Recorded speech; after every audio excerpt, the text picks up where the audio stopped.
আসসালামু আলাইকুম। এটিএন বাংলার সংবাদে আপনাদের সবাইকে স্বাগত জানাচ্ছি। আমি ফিরোজ তোহা। শুরুতেই বিআরবি কেবলস সংবাদ শিরোনাম। 13 জুনের পর ফাইজার ও সিনোফার্মার করোনা ভ্যাকসিন দেয়া শুরু, আগে পাবেন নিবন্ধিতরা।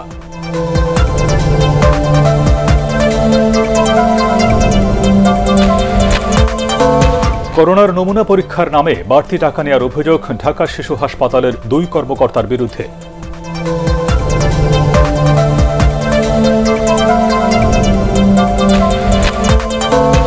হেফাজতের 33 সদস্যের নতুন কমিটি, বাবুনগরী আমির মামুনুল হক সহ রাজনৈতিক পরিচয়ধারীরা বাদ।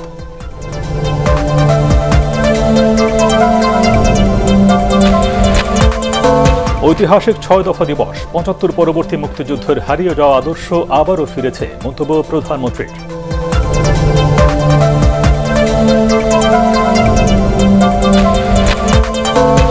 এবং মিরপুরে গ্রাহকের গ্যাস বিলের 10 কোটি টাকা অভিনবভাবে হাতিয়ে নেওয়া ফারুক, রাবের হাতে গ্রেফতার।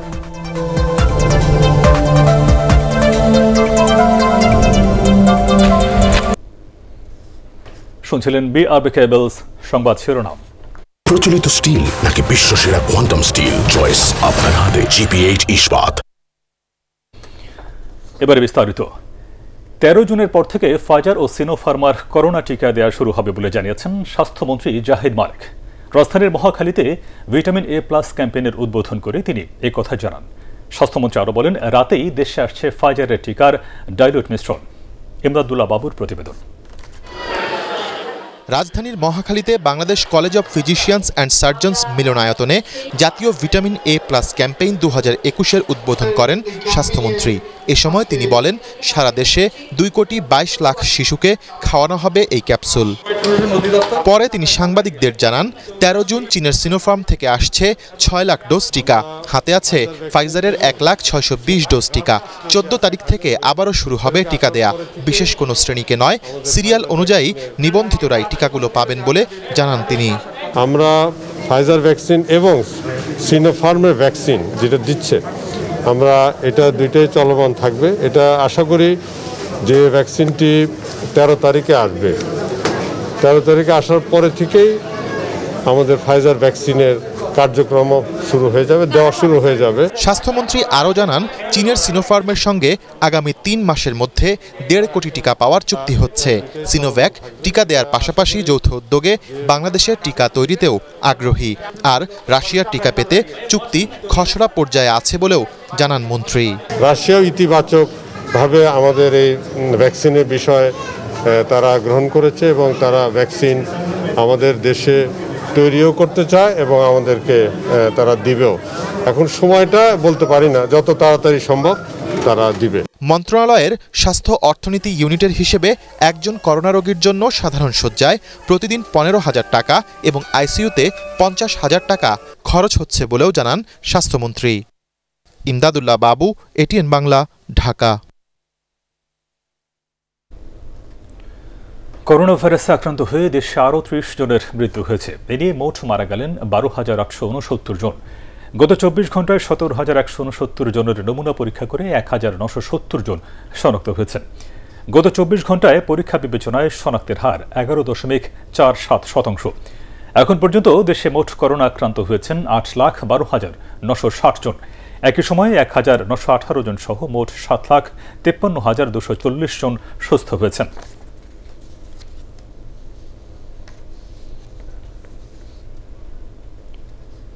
করোনার নমুনা পরীক্ষার নামে বাড়তি টাকা নেওয়ার অভিযোগ উঠেছে ঢাকা শিশু হাসপাতালের 2 কর্মকর্তার বিরুদ্ধে।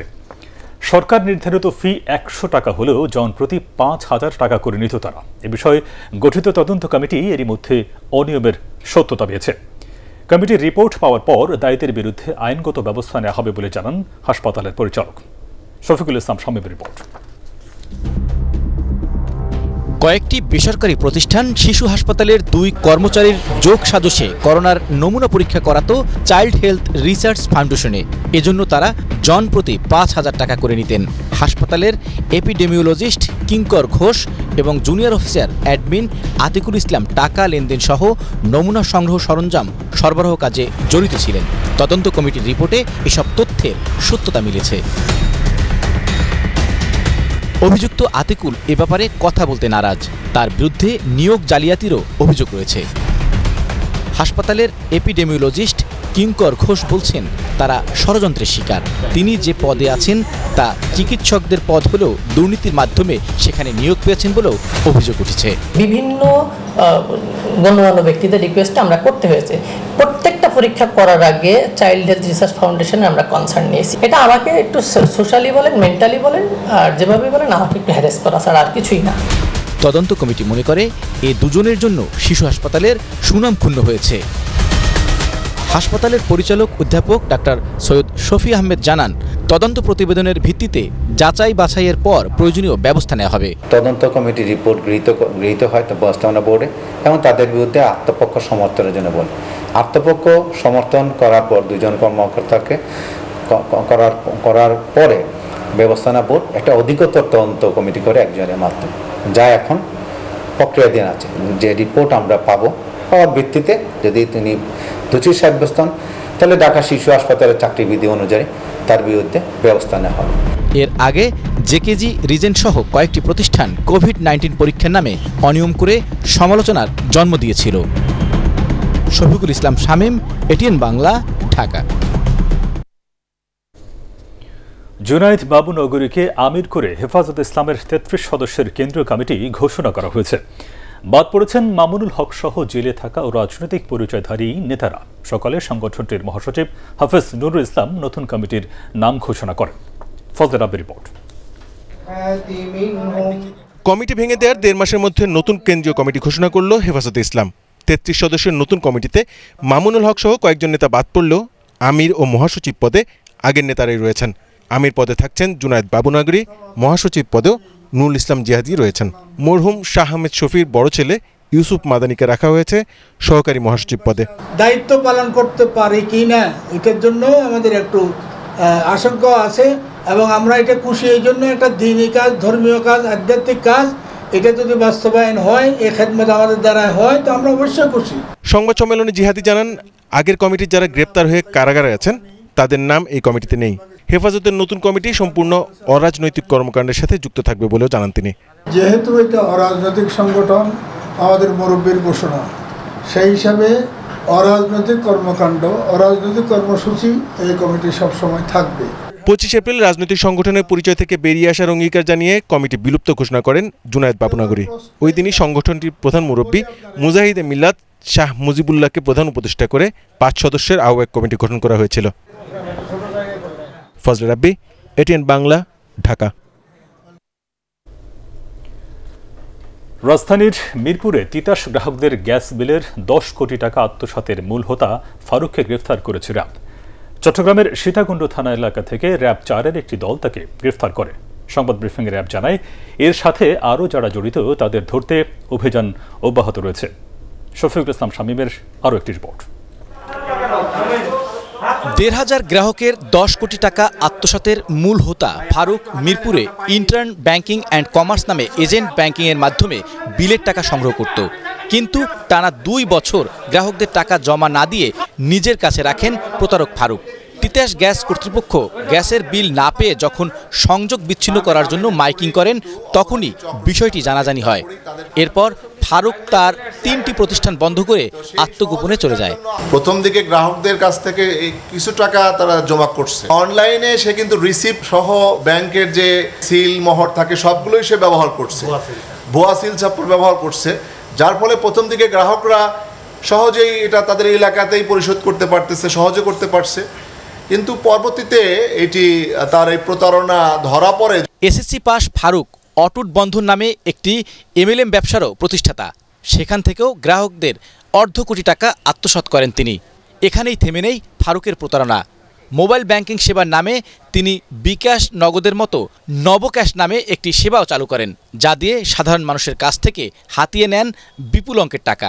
তার একটি এমএলএম কোম্পানি আছে যেটির নাম হলো অটুট বন্ধন, এর মাধ্যমেও সে 1/2 কোটি টাকা আত্মসাৎ করেছে বলে স্বীকার করেছে। নবক্যাশ নামক এক ধরনের ব্যাংকিং সেবা সে চালু করেছিল, এর মাধ্যমেও জনগণের এবং গ্রাহকদের একটা বিপুল অঙ্কের টাকা সে আত্মসাৎ করেছে।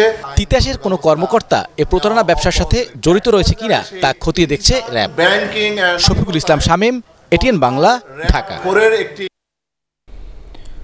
নিরপেক্ষ সরকার ও পুনর্গঠিত ইসির অধীনে আগামী জাতীয় নির্বাচন অনুষ্ঠিত হবে বলে মন্তব্য করেছেন বিএনপি মহাসচিব মির্জা ফখরুল ইসলাম আলমগীর। সঠিক সময়ে বিএনপি আন্দোলনের ডাক দেবে জানিয়ে তিনি বলেন, বর্তমান সরকারকে অবশ্যই ক্ষমতা থেকে সরে যেতে হবে। জাতীয় প্রেস ক্লাবে আলোচনা সভায় তিনি এসব কথা বলেন। মনিরুল হাসান জানাচ্ছেন বিস্তারিত। দলের প্রতিষ্ঠাতা সাবেক রাষ্ট্রপতি জিয়াউর রহমানের মৃত্যুবার্ষিকী উপলক্ষে ৩০ মে থেকে বিএনপি ও এর সহযোগী সংগঠনগুলো ১৫ দিন ব্যাপী ধারাবাহিকভাবে নানা কর্মসূচি পালন করছে। বিএনপি সমর্থক চিকিৎসকদের সংগঠন ড্যাবের আয়োজনে আলোচনা সভায় বিএনপি মহাসচিব মির্জা ফখরুল ইসলাম আলমগীর বলেন, জনসমর্থনহীন সরকার প্রশাসন সহ রাষ্ট্রযন্ত্রের উপর ভর করে ক্ষমতায় টিকে আছে। খুব পরিষ্কার কথা, এই সরকারের অধীনে কোনো সুষ্ঠু নির্বাচন হতে পারে না। এই নির্বাচন কমিশন কখনো সুষ্ঠু নির্বাচন করতে পারবে না। সুতরাং দে মাস্ট গো, তাদেরকে যেতে হবে, গিয়ে একটা নিরপেক্ষ সরকার ও নিরপেক্ষ নির্বাচন কমিশনের অধীনে নির্বাচনের মাধ্যমেই এই পরিবর্তনটা আসবে। আমাদেরকেই করতে হবে, অন্য কেউ করে দিয়ে যাবে না। যে বিএনপি ডাক দিচ্ছে না কেন? বিএনপি তখনই ডাক দেবে যখন বিএনপি মনে করবে যে ডাক দেওয়ার সময় হয়েছে। এদিকে জিয়াউর রহমানের মৃত্যুবার্ষিকী উপলক্ষে প্রেস ক্লাবে আলোচনা সভা করে জাতীয়তাবাদী যুবদল। বিএনপি স্থায়ী কমিটির সদস্য নজরুল ইসলাম খান নেতাকর্মীদের আন্দোলনের প্রস্তুতি হিসেবে দলকে সংগঠিত করার আহ্বান জানান। গণতন্ত্র পুনঃপ্রতিষ্ঠা ছাড়া আমাদের নেত্রী, যাকে অন্যায়ভাবে রাজনৈতিক প্রতিহিংসার বশবর্তী হয়ে জেলে আবদ্ধ করে রাখা হয়েছে, সেখানে তিনি অসুস্থ অবস্থায় অত্যন্ত কষ্টকর জীবন যাপন করছেন, তাকে আমরা মুক্ত করতে পারবো না। এছাড়াও একই স্থানে জিয়াউর রহমানের কর্মময় জীবনের উপর কর আইনজীবীদের আলোচনা অনুষ্ঠানে বিএনপি নেতারা বলেন, রাজনৈতিক প্রতিহিংসার কারণেই আওয়ামী লীগ নেতারা জিয়া পরিবারকে নিয়ে মিথ্যাচার করছে। মইনুল হাসান, এটিএন বাংলা, ঢাকা। আজ ঐতিহাসিক ৬ দফা দিবস। বাংলাদেশের স্বাধীনতা সংগ্রামের ইতিহাসে এক অবিস্মরণীয় দিন। এদিন বাঙালির মুক্তির সনদ ৬ দফা আদায়ের লক্ষ্যে আওয়ামী লীগের ডাকা হরতালে নিরস্ত্র জনতার উপর গুলিবর্ষণ করে পুলিশ ও তৎকালীন ইপিআর। পাকিস্তানি শাসন, শোষণ ও বঞ্চনা থেকে মুক্তির লক্ষ্যে স্বৈরাচার আইয়ুব সরকারের বিরুদ্ধে ১৯৬৬ সালের ৫ ফেব্রুয়ারি লাহোরে তৎকালীন পূর্ব ও পশ্চিম পাকিস্তানের সব বিরোধী রাজনৈতিক দলকে নিয়ে ডাকা জাতীয় সম্মেলনে পূর্ব বাংলার জনগণের পক্ষে ৬ দফা দাবি উত্থাপন করেন বঙ্গবন্ধু শেখ মুজিবুর রহমান। এদিকে দিবসটি উপলক্ষে জাতির পিতার জন্মশতবার্ষিকী উদযাপন জাতীয় বাস্তবায়ন কমিটি আয়োজন করে ভার্চুয়াল আলোচনা সভা। এতে প্রধানমন্ত্রী শেখ হাসিনা মন্তব্য করেন, ৭৫ পরবর্তী সময়ে মুক্তিযুদ্ধের হারিয়ে যাওয়া আদর্শ আবারও ফিরে এসেছে। তিনি বলেন, জাতির পিতা বাংলাদেশকে স্বল্পোন্নত দেশে রেখে গিয়েছিলেন, আর আজ সেই বাংলাদেশ উন্নয়নশীল। চেষ্টা করেন, কিন্তু দুর্ভাগ্যের বিষয় বাংলাদেশ এগিয়ে যাচ্ছে, এগিয়ে যাবে। রক্ত কখনো বৃথা যায় না, এটাই প্রমাণিত সত্য। আর জাতিপিতা আমাদের মাঝে নেই, কিন্তু তার আদর্শ আছে। ৭৫ পর আমরা মুক্তিযুদ্ধের আদর্শ হারিয়ে ফেলেছিলাম, কিন্তু সে আদর্শ আজকে আবার ফিরে এসেছে। এবং জাতির পিতার সেই শিক্ষা নিয়েই বাংলাদেশ সারা বিশ্বের বুকে আজকে মাথা তুলে দাঁড়িয়েছে, মর্যাদা নিয়ে। বাংলাদেশ এগিয়ে যাবে এবং বাংলাদেশ উন্নত সমৃদ্ধ সোনার বাংলা হিসেবে প্রতিষ্ঠিত লাভ করবে। এবারের প্রস্তাবিত বাজেট করোনার দ্বিতীয় ধাক্কাকে গুরুত্ব দিয়ে তৈরি হয়নি বলে মনে করছেন অর্থনীতিবিদরা। এটিএন বাংলার স্টুডিওতে জাতীয় বাজেটের পর্যালোচনা নিয়ে মুক্তমত অনুষ্ঠানে আলোচকরা বলেন, মহামারীতে দরিদ্র হওয়া মানুষের কাছে অর্থ পৌঁছে দেয়া, বেকার যুবক ও ক্ষতিগ্রস্ত শিক্ষার্থীদের জন্য নেই তেমন পরিকল্পনা। তবে পরিকল্পনা মন্ত্রী এম এ মান্নান বলেন, বাজেট বাস্তবায়নে বিদ্যমান সমস্যাগুলো দিনে দিনে কাটিয়ে উঠছে সরকার। আদিন সজীবের আরও একটি রিপোর্ট। আগের বছরগুলোর মতোই এবারও প্রস্তাবিত বাজেট নিয়ে আছে মিশ্র প্রতিক্রিয়া। কেউ বলছেন বাস্তবতার প্রতিফলন নেই এবারের বাজেটে, আবার কেউ মনে করেন সময় উপযোগী এই বাজেট। স্বাধীনতার সুবর্ণ জয়ন্তী, তাই মানুষের মধ্যে ছিল ব্যাপক আগ্রহ। এটিএন বাংলার মুক্তমত অনুষ্ঠানে পরিকল্পনা মন্ত্রী এম এ মান্নানও আশা করেন এই বাজেটের সুফল পাবে দেশ ও জনগণ। সূর্যের আলো যেমন সকালের সমান পায় না, প্রবৃদ্ধির ফলও সকলের উপর সমান পড়ে না, কম বেশ হয়, বাস্তবায়ন কম হয়, অপচয় হয়, এগুলো আমরা সচেতন। আমাদের সরকার প্রধান, আমি এটা জোরগুলা বলতে পারি সাহস নিয়ে, তিনি প্রতিনিয়ত এটা মোকাবিলা করেন, তিনি চান এগুলা সরে যাক। তবে সিপিডির ফেলো ডক্টর দেবপ্রিয় ভট্টাচার্য মনে করেন করোনায় ক্ষতিগ্রস্ত মানুষদের চিহ্নিত করে সরকারের উচিত তাদের পাশে দাঁড়ানো। যারা নতুনভাবে গরিব হয়েছে তাদের আপনি কোনো সময় ঋণ সহায়তা দিয়ে তাদের উন্নতি করতে পারবেন না, তাদের প্রত্যক্ষ অর্থ সহায়তা দিতে হবে। পৃথিবীর সব দেশেই তাই করা হয়। বাংলাদেশে আমাদের সেই অর্থ সহায়তা দেওয়ার পরিমাণ 0.5% ওনার জিডিপির আর কি, এবং এবারও যেটুকু বাড়ানো হয়েছে সেটা সামান্যই। ডিবেট ফর ডেমোক্রেসির চেয়ারম্যান হাসান আহমেদ চৌধুরী বলেন বাজেট বাস্তবায়নে দুর্নীতির লাগাম টেনে ধরতে হবে। অর্থমন্ত্রী যেটি বলেছেন যে প্রতি মাসে 25 লক্ষ করে ভ্যাকসিন প্রদান করা হবে, তাহলে সেই ভ্যাকসিন আসলে কত বছরের মধ্যে আমাদের এই জনগোষ্ঠীকে কভার করবে সেই দিক নির্দেশনা কিন্তু বাজারের মধ্যে ছিল না। সে কারণে এই ভ্যাকসিনেশনটাকে যদি আমরা নিশ্চিত করতে না পারি তাহলে জীবন জীবিকার যে বাজেটটি, সে বাজেটটি বাস্তবায়ন কিন্তু চ্যালেঞ্জের মুখে পড়ে যাবে। যদিও বলা হচ্ছে যে ব্যবসা বান্ধব বাজেট, কিন্তু অতি দরিদ্র এবং মধ্যবিত্তের জন্য কতখানি উপকারভোগী বাজেট হবে সেটি কিন্তু একটা বড় চ্যালেঞ্জের বিষয়। অনুষ্ঠানে স্বাস্থ্য, সামাজিক নিরাপত্তা বেষ্টনী, শিক্ষাসহ দুর্যোগ ব্যবস্থাপনা খাতে আরো বরাদ্দ বাড়ানোর কথা বলেন আলোচকরা। নিরাপত্তা বলয়ের জন্য যেই টাকা আদিন সজীব, এটিএন বাংলা, ঢাকা। জীবন যাপনের জন্য যথেষ্ট না। লক্ষ্মীপুর 2 আসন শূন্য ঘোষণা ও আসনটিতে উপনির্বাচনের তফসিলের বৈধতা চ্যালেঞ্জ করে হাইকোর্টে রিট হয়েছে। রিটের শুনানি নিয়ে আগামীকাল আদেশের জন্য দিন ধার্য করেছেন আদালত। কাজী শহীদ ইসলাম পাপুলের বোন নুরুন নাহার বেগম ও তার মনোনয়নপত্রে প্রস্তাবকারী শাহাদাত হোসেন গত মার্চে এই রিট করেন। ঘুষ লেনদেনের ঘটনায় কুয়েতের আদালতে দণ্ডিত হলে কাজী শহীদ ইসলাম পাপুলের সংসদ সদস্য পদ বাতিল ও আসনটি শূন্য ঘোষণা করা হয়। নড়াইলের কালিয়ায় এক বৃদ্ধাকে পুড়িয়ে হত্যা করেছে স্বজনরা। প্রতিপক্ষকে ফাঁসাতেই এই পৈশাচিক হত্যাকাণ্ড ঘটানো হয়েছে বলে জানায় পুলিশ। বিকেলে এক সংবাদ সম্মেলনে এই তথ্য নিশ্চিত করেছে জেলা পুলিশ সুপার প্রবীর কুমার রায়। এলাকায় আধিপত্য বিস্তার নিয়ে জামরিলডাঙ্গা গ্রামের বাবলু ও লেন্টু মোল্লার সাথে দীর্ঘদিন ধরে বিরোধ চলছিল ওই বৃদ্ধার ছেলেদের। এর জেরে গত বছর 26 সেপ্টেম্বর তার বড় ছেলে আরিফ খন্দকার খুন হয়। চলমান বিরোধকে কেন্দ্র করে প্রতিপক্ষকে ফাঁসাতে ছোট ছেলে ইরূপ খন্দকার সহ পরিবারের সদস্যরা ঘুমন্ত অবস্থায় পেট্রোল ঢেলে পুড়িয়ে হত্যা করে বৃদ্ধা সালেহাকে।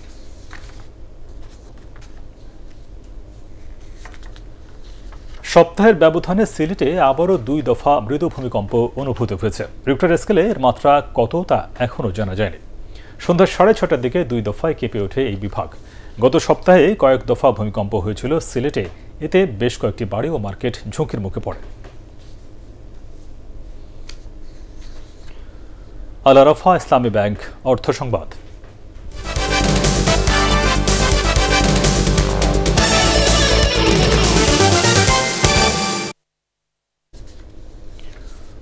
প্রস্তাবিত বাজেটে অগ্রিম আয়কর প্রত্যাহারের দাবি জানিয়েছেন ব্যবসায়ী নেতারা। বাজেট শিল্প ও ব্যবসা বাণিজ্য সহায়ক হলেও করোনায় আয় কমে যাওয়ায় ক্ষতিগ্রস্ত প্লাস্টিক শিল্পে কর অব্যাহতির সহায়তা চান তারা। রাজধানীতে প্লাস্টিক দ্রব্য প্রস্তুতকারক ও রফতানিকারক অ্যাসোসিয়েশনের 2021-22 সালের বাজেট পরবর্তী সংবাদ সম্মেলনে এই দাবি জানানো হয়।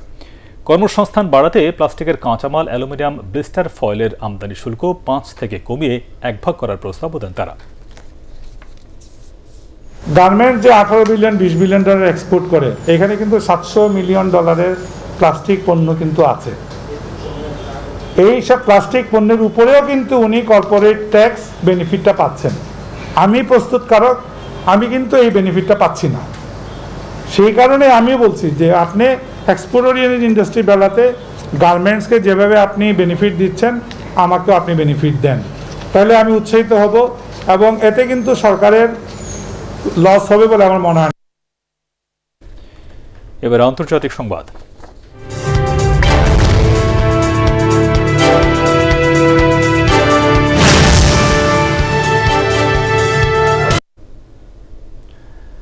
আগামী সোমবার থেকে শুরু হতে যাচ্ছে মিয়ানমারের ন্যাশনাল লীগ ফর ডেমোক্রেসি ও গণতন্ত্রকামী নেত্রী অং সান সুচির বিচার। সুচির আইনজীবী মিনমিন সো বার্তা সংস্থা এএফপিকে এই তথ্য জানিয়েছেন। নোবেলজয়ী এই নেতাকে গত বছর নির্বাচনী প্রচারণাকালে আটক করে সামরিক বাহিনী। এরপর করোনা ভাইরাসে বিধিনিষেধ ভঙ্গ ও অবৈধভাবে ওয়াকিটকি রাখার অভিযোগ আনা হয় তার বিরুদ্ধে।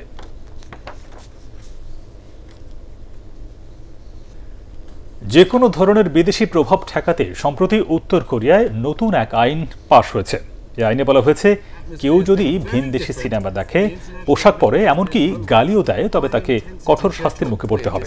নতুন এই আইন অনুযায়ী যদি কেউ দক্ষিণ কোরিয়া, আমেরিকা কিংবা জাপানি কোনো ভিডিওর বড় চালান সহ ধরা পড়ে, তবে তাকে মৃত্যুদণ্ড পর্যন্ত দেয়া হতে পারে। এমনকি কেউ যদি বিদেশি সিনেমা দেখা অবস্থায় ধরা পড়ে, তবে তার 15 বছরের কারাদণ্ড দেওয়া হবে। উত্তর কোরিয়ার প্রেসিডেন্ট কিম জং উন রাষ্ট্রীয় গণমাধ্যমে পাঠানো এক খোলা চিঠিতে জানিয়েছেন, তিনি বিদেশি ভাষা, পোশাক এবং চুলের ছাঁট বন্ধ করতে চান।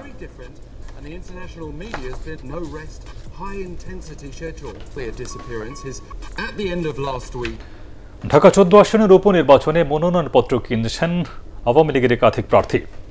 আওয়ামী লীগ সভাপতির ধানমন্ডির রাজনৈতিক কার্যালয় থেকে সকালে মনোনয়নপত্র সংগ্রহ করেন দলটির প্রয়াত সংসদ সদস্য আসলামুল হকের স্ত্রী মিসেস মাকসুদা হক। একই আসন থেকে মনোনয়নপত্র তোলেন দারুসালাম থানা আওয়ামী লীগের সহসভাপতি ও সাভার থানা আওয়ামী লীগের কার্যকরী সদস্য আলহাজ আজিজুল ইসলাম। গত 4 এপ্রিল আসলামুল হকের মৃত্যুতে শূন্য হয় এই আসনটি। আগামী 14 জুলাই এই আসনে ভোট গ্রহণ অনুষ্ঠিত হবে।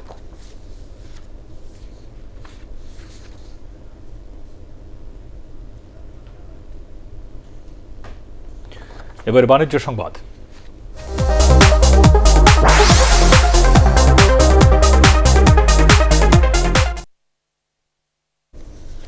টি ট্রেডার্স অ্যাসোসিয়েশন অব বাংলাদেশ TTAB-র চেয়ারম্যান নির্বাচিত হয়েছেন মেসার্স ইস্পাহানি টি লিমিটেডের মহাব্যবস্থাপক ওমর হান্নান। 2020 থেকে 2022 মেয়াদের জন্য তিনি নির্বাচিত হন। চেয়ারম্যান নির্বাচিত হয়ে TTAB সদস্যদের ধন্যবাদ জানিয়েছেন তিনি। এবারে পার্টেক্স খেলার খবর।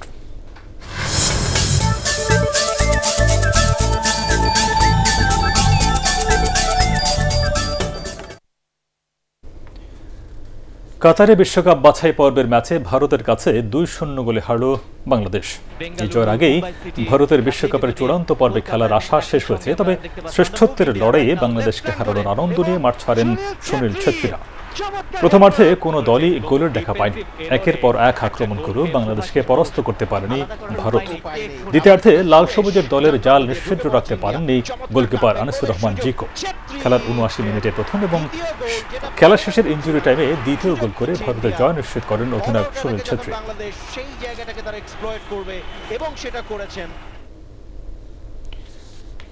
সামাজিক অবক্ষয় দূর করতে কিংবা প্রতিরোধ করতে খেলাধুলা চর্চা বাড়াতে হবে, জাতীয় ডজবল প্রতিযোগিতার উদ্বোধনী অনুষ্ঠানে একথা বলেন কর্মকর্তারা। প্রথমবারের মতো আয়োজিত এই প্রতিযোগিতায় নারী ও পুরুষ উভয় বিভাগে 8টি করে মোট 16টি দল অংশ নিচ্ছে। পরগারমান জানাচ্ছেন বিস্তারিত। এদেশে একেবারে নতুন খেলা ডজবল। অনেকটা কাবাডি আর হ্যান্ডবলের মিশেলে তৈরি এই খেলা। প্রতি দলে 10 জন করে খেলোয়াড় থাকে আর 6 জন করে খেলায় অংশ নেন। 2 কোর্টের মাঝখানে 3টি করে মোট 6টি বল থাকে। রেফারি বাঁশিতে ফু দিয়ে খেলা শুরু করার সঙ্গে সঙ্গেই দলের 4 জন খেলোয়াড় বলগুলো নিয়ে একে অন্যের দিকে ছুঁড়ে মারেন। জাতীয় প্রতিযোগিতা আয়োজনের মধ্য দিয়ে নতুন এই খেলাটির উদ্বোধন হলো আজ। খেলাটি প্রসারের ব্যাপারে কর্মকর্তারা আশাবাদী। এবং নতুন কিছু খেলা যেগুলো বাংলাদেশে প্রথমবারের মতো অনুষ্ঠিত হচ্ছে, তার মধ্যে একটা ডজবল খেলা, এবং এই খেলার পৃষ্ঠপোষকতা করতে পেরে ওয়ালটন অত্যন্ত গর্বিত। এবং আমরা মনে করি যে এই খেলাটাও গ্রামগঞ্জে ছড়িয়ে পড়বে এবং এই খেলার মাধ্যমে অনেক খেলোয়াড়, নতুন খেলোয়াড় তৈরি হবে। প্রথমবারের মতো আয়োজিত এই জাতীয় ডজবল প্রতিযোগিতায় পুরুষ ও নারী উভয় বিভাগে 8টি করে মোট 16টি দল অংশ নিচ্ছে। খেলাধুলা সামাজিক অবক্ষয় রোধে সম্ভব বলে মন্তব্য করেন মিডিয়া পার্টনার এটিএন বাংলার কর্মকর্তারা।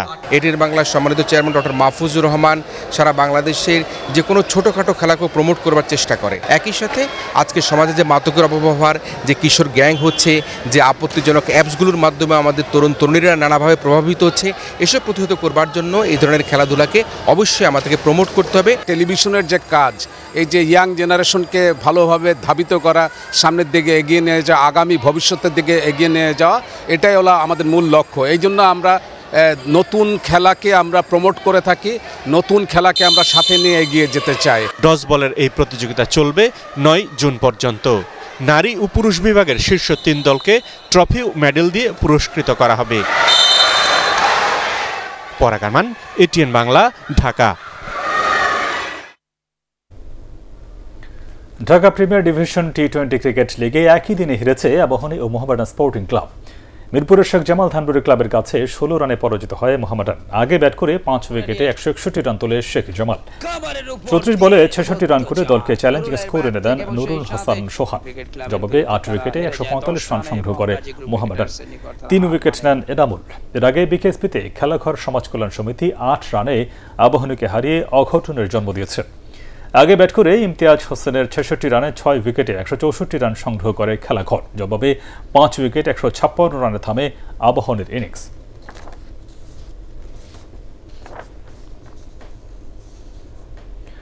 শেষ করার আগে বিআরবি কেবলস সংবাদ শিরোনামগুলো আরও একবার। 13 জুনের পর ফাইজার ও সিনোফার্মার করোনা ভ্যাকসিন দেওয়া শুরু, আগে পাবেন নিবন্ধিতরা।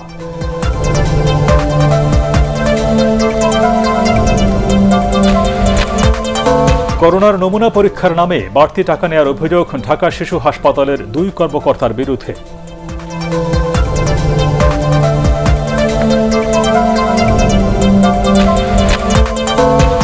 হেফাজতের 33 সদস্যের নতুন কমিটি, বাবুনগরী আমির মামুনুল হক সহ রাজনৈতিক পরিচয়ধারীরা বাদ।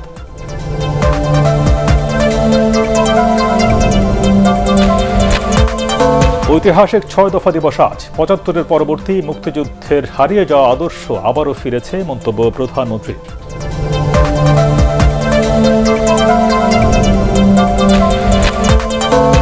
এবং মিরপুরে গ্রাহকের গ্যাস বিলের 10 কোটি টাকা অভিনবভাবে হাতিয়ে নেওয়া ফারুক, র্যাবের হাতে গ্রেফতার।